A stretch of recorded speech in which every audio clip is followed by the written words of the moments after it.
Chapter 12. Calm down, neighbor, calm down, HR admonishes. Nobody said anything about war. My friend here was simply asking me who the 29th President of the United States was, and I... phooey, HR's neighbor responds, waving his hand in a dismissive gesture. President of the United States, my chicken fried sycamore. President of the Yankee States, maybe? Jefferson Davis is my president, don't you know, and Robert E. Lee my vice. With that, the disappointed man leaves, dragging his saber and musket on the ground behind him in a manner strikingly reminiscent of a caveman, club in hand, returning home from an unsuccessful wife-hunting expedition. After the McGorkles have been escorted into the Brooks parlor, Warble congratulates his old workmate on his quick thinking. Nice one, HR. Beautiful, in fact. You haven't lost it. No, sirree, Bob, you certainly haven't lost it. Just as smooth as ever.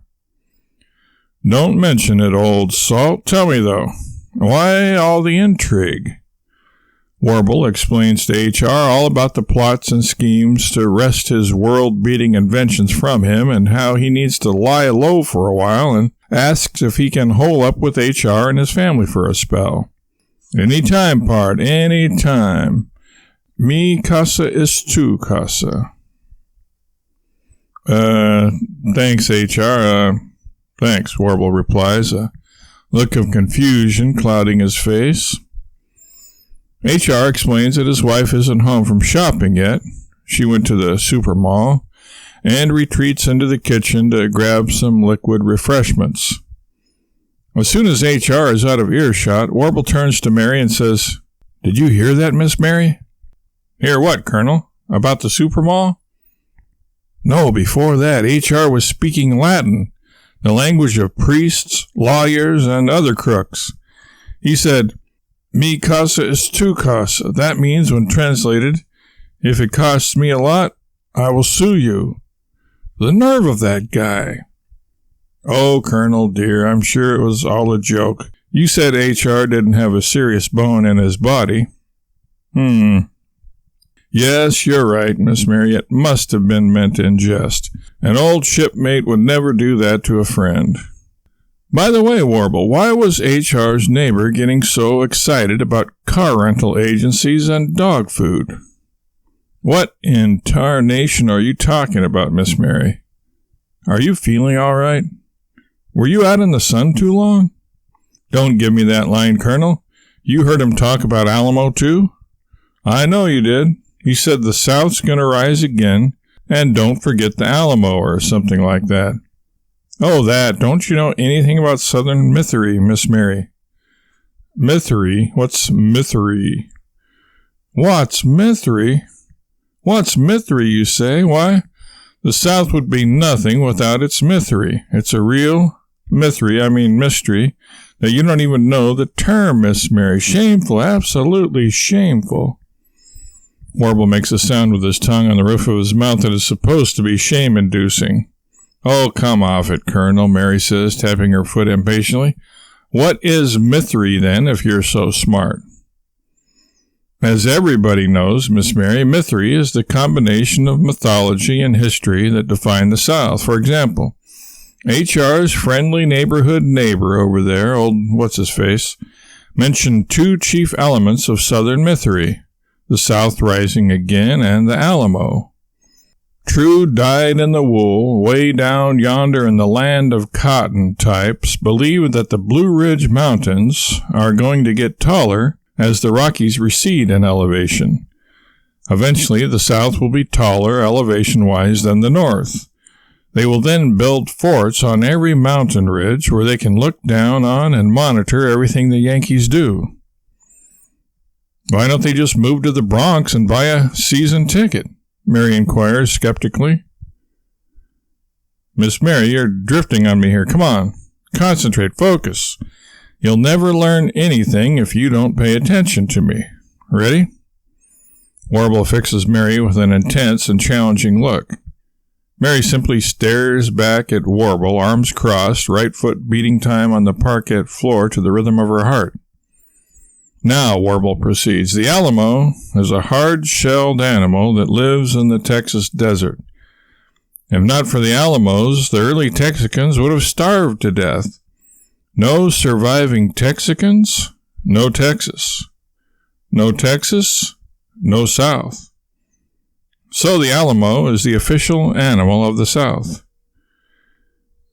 Incidentally or coincidentally, whichever you prefer, the Alamo's unique protective skin layers were the inspiration for a certain type of automobile tire.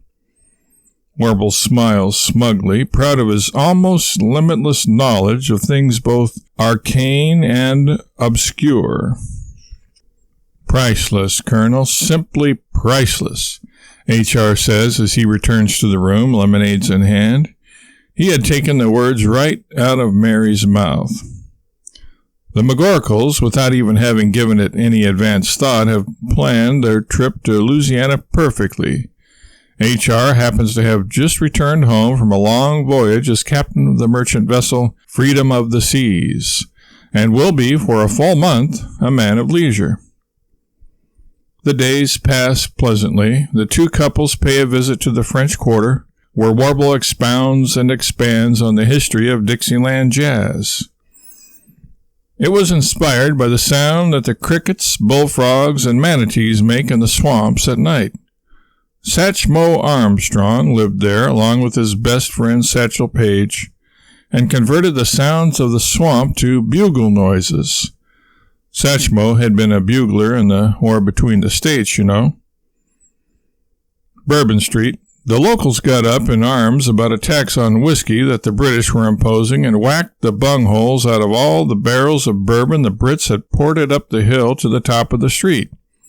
They wouldn't have minded being taxed after drinking the bourbon. It was being taxed prior to drinking it that got their dander up. Their battle cry of freedom was, "No taxation without intoxication." Spurred on by this snappy slogan, rivers of the golden fluid were wasted, soaking the wooden sidewalks, which thereafter warped into a curlicue shape somewhat akin to the look of cuticles that have never been trimmed. And the French Quarter itself. The original French Quarter was a 25-cent piece commissioned by Madame Bovary of and for Napoleon. On the head side, Mr. Bonaparte is depicted eating a bowl of the ice cream flavor named after him. And on the tail side, he is applying Desenex to the up until then incurable itch he had just below his left nipple. Warble is explaining to Mary about the great New Orleans hero Mardi Gras, for whom the residents of the city hold a large soccer match each year, to wit, how Mr. Gras was a pitcher for the Philadelphia Phillies when they won the World Series, and how he made New Orleans famous by singing "When the Saints Go Marching In" under his breath while beating out time with his mitt on his thigh as he walked off the mound and to the dugout after each successful inning/outing, when the police knock at the door.